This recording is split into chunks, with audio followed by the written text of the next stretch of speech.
In the world of crochet, when you do a slip stitch, you end up with this gap. So in video number 2 here, I'm going to show you how you can eliminate some of that so it gets rid of the gap partially, but it's going to be video number 3 where you can get rid of it completely.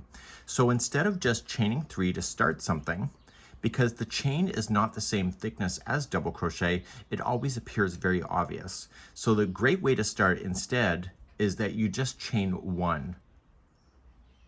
And so therefore at the top of this stitch here, you're just going to start and immediately just double crochet yourself around to whatever the instructions tell you to do. So you can convert the first stitch into a chain 1 and then just do a double crochet or whatever it's telling you to do into the first stitch, and therefore it will create a nice closed area. Let me go around and show you. So when you come around in this, because you've done the chain 1, do you see how it looks like it's extra? When you do that last stitch and you join, just like you technically would as a traditional join, that chain 1 then fills in that space right here, so therefore it's not as obvious as there. So video number 3 is going to show you how to get rid of that almost completely so that it will be pretty much like that.